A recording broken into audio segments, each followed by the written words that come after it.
حولک صدق اللہ العظیم۔ قابل احترام علماء کرام، مہمانان خصوصی، برادران اسلام، صفا بیت المال کی جمیع شاخوں کے ذمہ داران، خدام اور دیگر متعلقین اور پردہ نشین خواتین، السلام علیکم ورحمۃ اللہ وبرکاتہ۔ الحمدللہ آج شہر میدک کی سرزمین میں صفا بیت المال educational welfare and charitable trust کا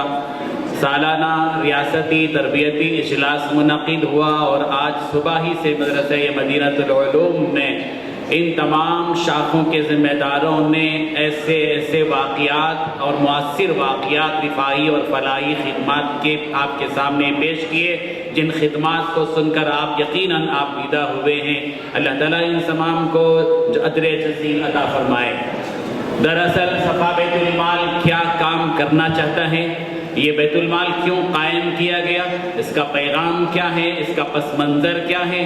آپ حضرات یقیناً اس کے کاموں سے اندازہ لگا سکتے ہیں۔ دراصل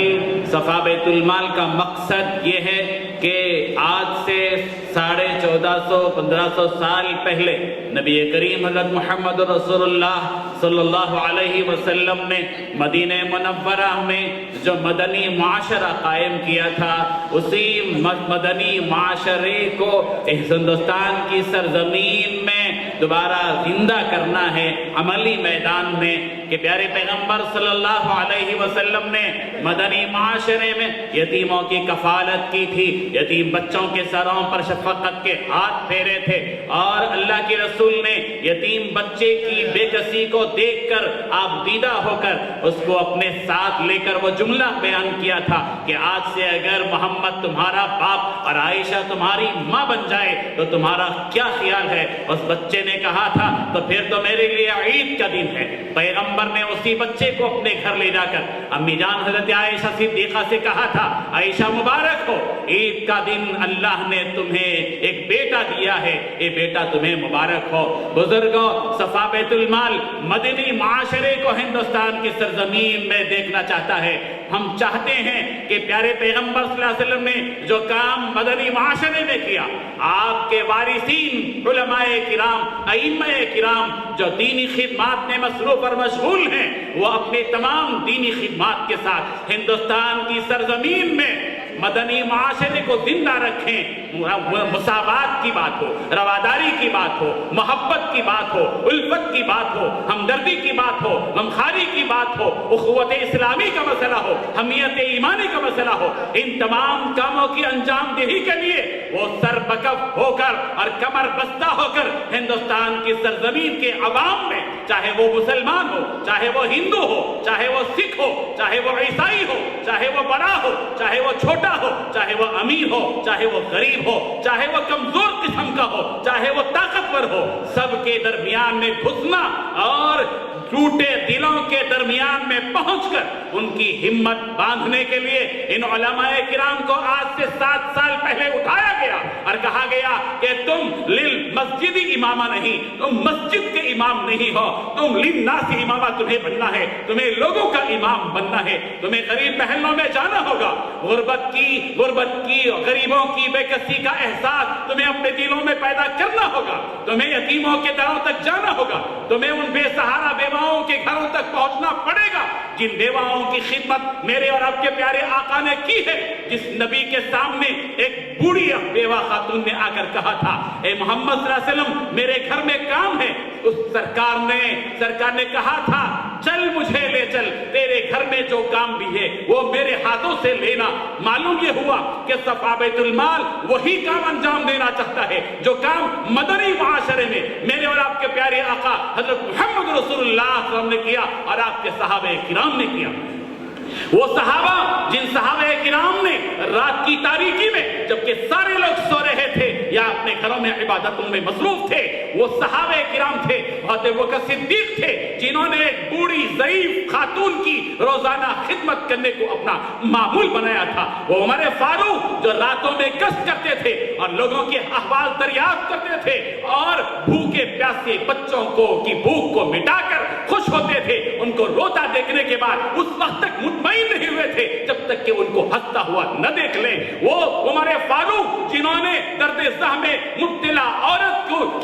کے لیے اپنی بیوی کو لے جا کر ان کی خدمت کرائی تھی اور امت کو بتلایا تھا کہ نبی کے سچے وارثین کی شان یہ ہوتی ہے کہ وہ لوگوں کے لیے جیتے ہیں، وہ قوم کے لیے جیتے ہیں، وہ امت کے لیے جیتے ہیں، وہ ملت کے لیے جیتے ہیں۔ بزرگ اور دوستو، صفا بیت المال جو کام ہندوستان کی سرزمین میں انجام دے رہا ہے وہ وہی کام ہے جو سرکار نے کیا تھا۔ انسانیت کا احترام نبی نے مدنی معاشرے میں کیا تھا، اسی انسانیت کا احترام کرنا ہے۔ سرکار نے یہودی جنازے کو دیکھ کر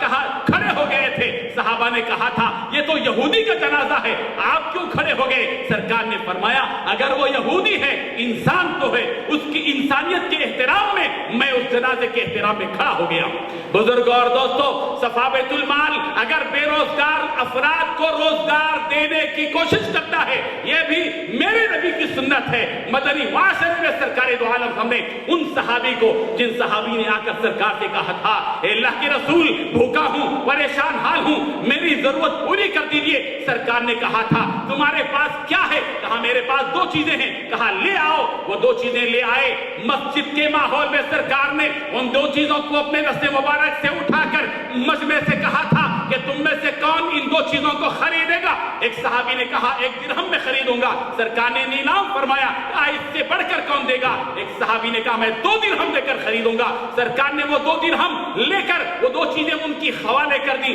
اور جو صاحب لے کر آئے تھے، مانگنے کے لیے آئے تھے، فرمایا جاؤ 1 درہم سے اپنے گھر میں سودا سلف دے کر آؤ، 1 درہم سے کلہاڑی لے آؤ، اللہ کے رسول صلی اللہ علیہ وسلم ہو، درود ہو، آپ علیہ الصلوۃ والتسلیم نے اپنے دستے مبارک سے اس کلہاڑی میں دستہ لگا کر بے روزگار کو روزگار لگا کر دیا۔ اگر ہندوستان کی سرزمین میں صفا بیت المال کے بینر تلے اگر کسی بے روزگار کو روزگار فراہم کیا جاتا ہے تو یہ مدنی معاشرے میں میرے اور آپ کے پیارے آقا کی سنت کی تجدید ہے اور اس کی نشأت ثانیہ۔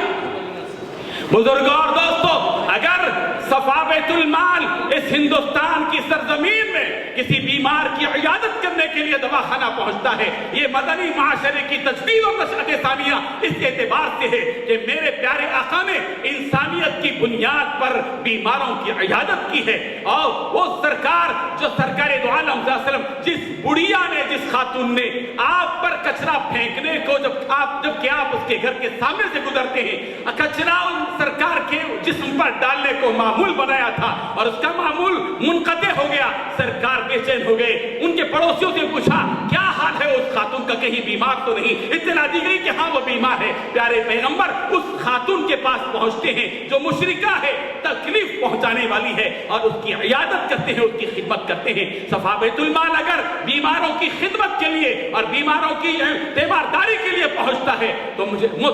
یاد رکھیے یہ عیادت انسانیت کی بنیاد پر ہوئی ہے۔ اللہ کے رسول صلی اللہ علیہ وسلم نے اس یہودی بچے کی تیمارداری کی ہے جو آپ کی خدمت کے لیے آیا کرتا تھا، اور اس کے در پر پہنچ کر اس کے گھر میں پہنچے، اس کا باپ اس کے سرہانے کھڑے ہو کر تورات پڑھ رہا ہے کہ تورات کی برکت سے اس بچے کی جان آسانی سے نکل جائے۔ سرکار پہنچتے ہیں، دیکھتے ہیں کہ بچہ زندگی کی آخری سانسیں گن رہا ہے۔ اللہ کے رسول نے اس بچے سے کہا کہ کلمہ پڑھ لو، کلمہ لا الہ الا اللہ پڑھ لو۔ بچے نے اپنے باپ کی طرف رخ کر کے پوچھا، آہستہ سے آواز اور اشارے ہی سے پوچھا کہ اگر اجازت ہو ابا جان تو محمد عربی کی زبان سے نکلا ہوا کلمہ پڑھ لوں۔ کہا عجیب ابو القاسم کی بات کو مان لو۔ بچے نے بس سرکار نے اس بچے کو کلمہ پڑھایا، اشہد ان لا الہ الا اللہ واشہد ان محمدا عبدہ ورسولہ۔ اس بچے نے وہ کلمہ پڑھا، جیسے ہی کلمہ پڑھا اس کی روح نکل گئی۔ سرکار نے اپنے دونوں ہاتھ اٹھا کر کہا الحمدللہ الذی انقذہ من النار۔ بزرگوں اور دوستوں، ہندوستان کی سرزمین میں آج دنیا کے بہت سے شرپسند بدبخت قسم کے لوگ اور بدبخت قسم کی تنظیمیں فرقہ واریت کو بڑھانا چاہتے ہیں، ہندوستان کو 2 ٹکڑے کرنا چاہتے ہیں، ہندوستان کی آبادی میں رہنے والے سارے انسانوں کو ٹکڑا کرنا چاہتے ہیں، ان کے دلوں کے درمیان میں درار پیدا کرنا چاہتے ہیں اور فاصلے پیدا کرنا چاہتے ہیں۔ ان بدبخت قسم کے فرقہ پرستوں کی کوششوں کو پامال کرنے کے لیے صفا بیت المال کے نمائندوں کو کھڑا ہونا ہے۔ بزرگ اور دوستوں، آپ میں کا ہر شخص اگر اس بات کا آج کے اس بینر تلے، صفا بیت المال کے بینر تلے آج آپ میں کا ہر شخص اگر کھڑا ہو جائے اور اس انقلابی تحریک کو لے کر ہندوستان کی مختلف سرزمینوں میں پھیل پڑے پڑے کہ ہم اس ہندوستان میں محبت کو عام کریں گے، انسانیت کو عام کریں گے، غمخواری کو عام کریں گے، دردمندی کو عام کریں گے، اخوت اسلامی کو عام کریں گے، پیام انسانیت کو عام کریں گے، تو خدا کی قسم ہندوستان کے مسلمانوں کے اس محبت کو دیکھ کر، ان کی ہمدردی کو دیکھ کر بہت سے برادران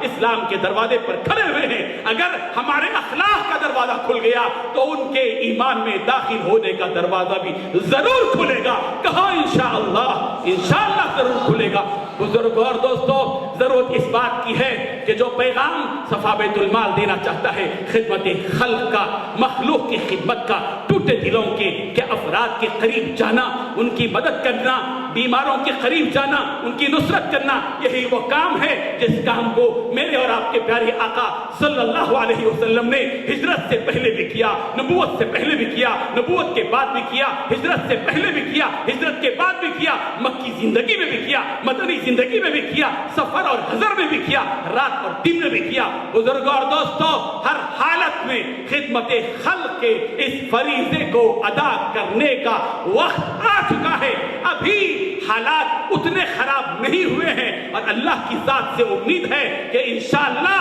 اس ہندوستان میں مسلمانوں کے مستقبل کو اللہ روشن کرے گا اور ہمیں اپنے پروردگار کی ذات پر پورا توکل اور پورا بھروسہ ہے۔ ہم کبھی نا امید ہو نہیں سکتے۔ ایک ایمان رکھنے والا دل کبھی خوف اور ہراس کا شکار ہو نہیں سکتا۔ اسی پیغام کے ساتھ میں اپنی بات کو ختم کرتا ہوں۔ وآخر دعوانا ان الحمد للہ رب العالمین۔